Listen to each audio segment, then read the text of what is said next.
I said this before the spring game. I said it might be wise instead of basically building your passing game around force feeding and featuring Xavier Worthy.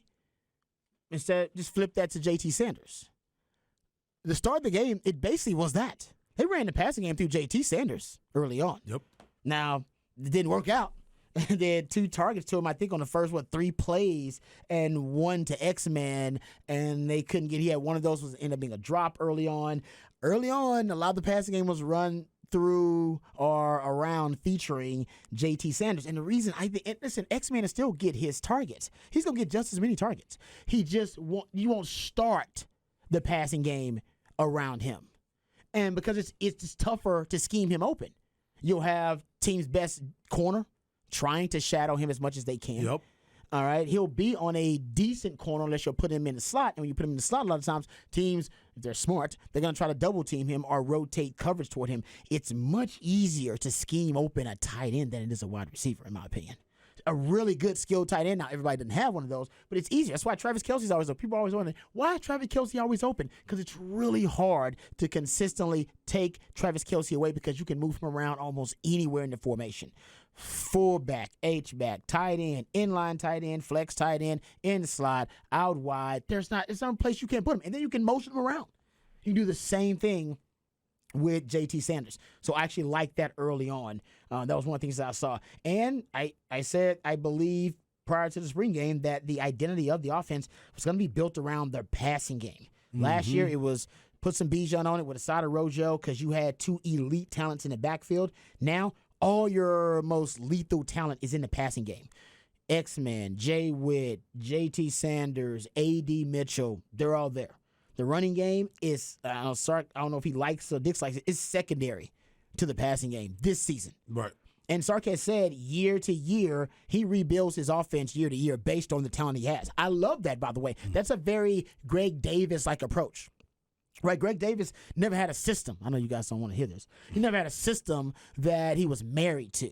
He would look at the offense every year, and based on all the dynamic talent Mac Brown brought in, he'd go, all right, this year, with VWR, we're going to run the zone read option. Let's go. We're going to maximize his skill set.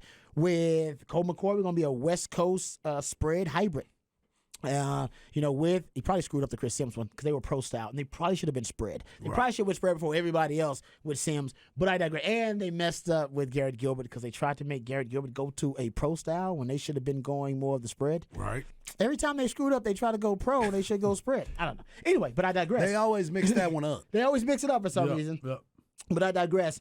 But Sark said he rebuilds the offense every year. And this year, I'm saying the identity might be built around the passing game. And he even hints at this actually we didn't play the audio, but when he first opened up the media availability in the post game, he talks about his favorite thing about the offense is the versatility of the offense now. The versatility meaning multiple ways to attack your opponents. All right, you're versatile on offense in the ways you can win, the ways you can score, the ways you can beat and exploit opponent. And I think he's right about that. Now, he probably puts the running game as a part of that, but to me, the run game is like way down on that list. Mm-hmm. You look, if I'm a defensive coordinator going up against Texas, in terms of things that are keeping me up at night, the run game ain't one of them right now. JT Sanders is. That's a problem. X-Man is. Yeah. Jay Witt is. Although a young John Tate Cook one-on-one with my guys with your third best cover guy, that would give me a headache and keep me up nice because that could be the game-breaking play that could end up being debilitating to my defense. So I think Sark's going to build this offense around the passing game, if that's the identity. But the Kim Kardashian, Nicki Minaj, Serena Williams size, Cardi B size, Megan Thee Stallion size. But if you're gonna build the offense around the passing game, which is great, your next level generational talent at quarterback also can be weaponized in the passing game, right? He's not a dual threat quarterback. You got to open up the passing game to really get Quinn Ewers close to reaching his ceiling. And if he gets close to his ceiling, then watch out. This offense is going to be electric and prolific. I mean, it might be one of the best in the country. It still might be one of the best in the country. I was going to say, if he's reaching his ceiling, you might be talking about it could be in that kind of conversation at being one of the most dynamic passing games in all of college football. but you got to build in fail safes. And what I mean by fail safes is if you're going to make the offensive identity a passing game, then you have to assume that you're going to go up against a team with a really dynamic pass rush that is going to be able to overcome your pass protection. How do you still make sure that your offensive identity isn't taken away? All right, isn't canceled out when you go up against an elite pass rush. Well, Right. quick game. Getting the ball out quickly. Something I saw that I liked in this game that I think they'll do more of. They saw a little bit of it. One of the conceptual signatures that there was, they did go empty a couple of times in I think it's more in the second half that I see them go empty. Empty with this team makes a lot of sense. It makes a lot of sense schematically. If you're just talking about trying to deploy as many lethal weapons as possible in the passing game, empty makes perfect sense. Now, remember, I've been charting empty for 3 years now, even before it became really a phenomenon in the NFL. One of the keys to having a great empty quarterback is accuracy, ball placement, because the ball is going to come out quickly. The beauty of empty formation is it emphasizes the quick game. The quarterback naturally speeds up his internal clock. He knows, I got to get the ball out. And the defense, which are ultimately stressed, they're either going to be in an easy zone coverage to read, or they're going to be in man-to-man. And I'm talking about strictly man-to-man across the board, zero coverage, because you got 5 wide receivers across the board. So all you got to do is pretty much, it really cleans up the pre-snap read for your quarterback, because you're not going to have really evolved pre-snap disguise shells to deal with when you're facing empty. Why? Because defenders like myself, you cannot afford to sacrifice your alignment and your assignment for disguise. Your coach will dog cuss you on the sideline. Hello. You were trying to fool the quarterback with pre-snap shell disguise, so that's why you were out of position and gave up the post route? No. Right. So every empty formation, every defender gets immediately in their position. Alignment, assignment. You have to. You can't afford to be out of position when that ball is snapped. All right, in empty formation. So you get rid of the pre-snap shell disguise a lot of the times when you're going up against empty formation, because the defense is so stressed about it. And I think for a guy like Quinn, that would also help him clean it up. And depending on the usage, depending on your personnel that you're using, I mean, you think about it now, and I know this is just me thinking positionless football, but you got a guy like Savion Red. Say you put Savion Red at running back, JT is your tight end, your 3 wide receivers are X-Man, Jay Witt, and A.D. Mitchell. And you can go empty with that. Or, hell, man, you could go Jay Witt in the backfield at running back. You really want to get funky. Yes. JT at tight end, X-Man at receiver, along with A.D. Mitchell and Jonte Cook as your receivers, and you go empty. There's a mismatch. There's probably 2 to 3 mismatches.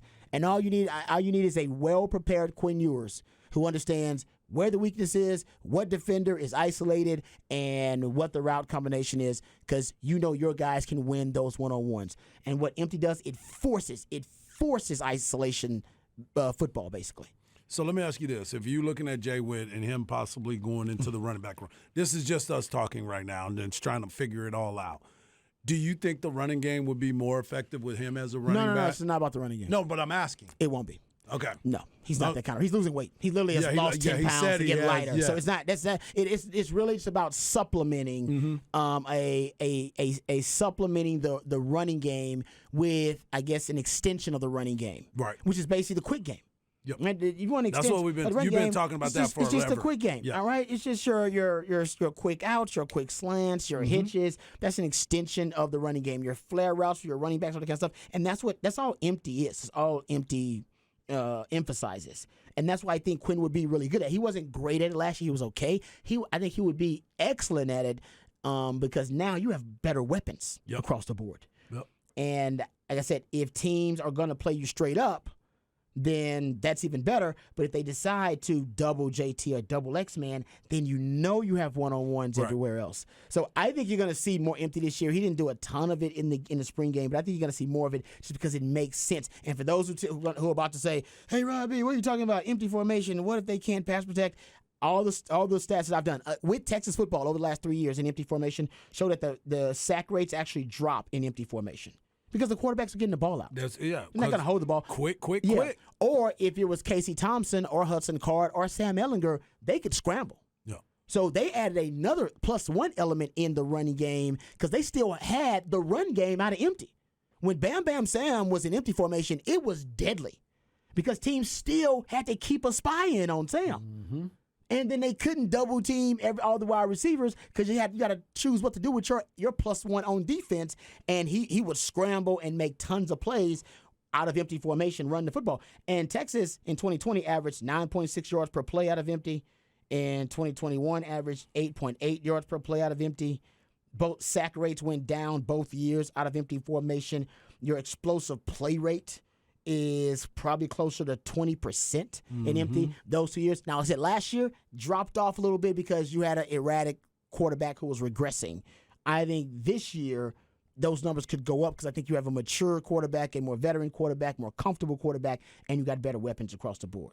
So if I think you'll see it this year more because it was so successful for them. Hell, and I know Sark watched film of the last year with Tom Herman in 2020 and in 2021. It was easily the most successful concept for Texas those 2 years. And there's a reason that in that Super Bowl with the Rams, and the Rams won versus the Bengals, those two teams led the NFL in empty formation rate in the NFL because they had two quarterbacks who were accurate.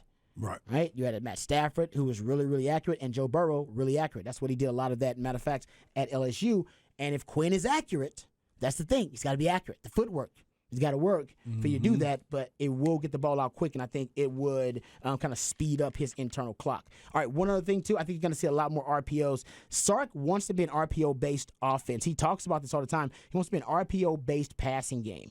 And at Alabama, he was leading the country in RPO rate. That dropped off at Texas because he wasn't really comfortable and confident with Casey Thompson and Hudson Card with their manipulation of the mesh point with the RPO. He thought it was way too much for them to have to, kind of reconfigure their hand placement on the ball. So he didn't really feel comfortable with them running a ton of RPO. They ran some, but not as much as he would have liked. He's going to let Quinn Ewers run more RPOs this year just based on what I saw in the spring game. They ran a lot of RPOs in the spring game. And the RPO is basically a combination of the quick game and the run game.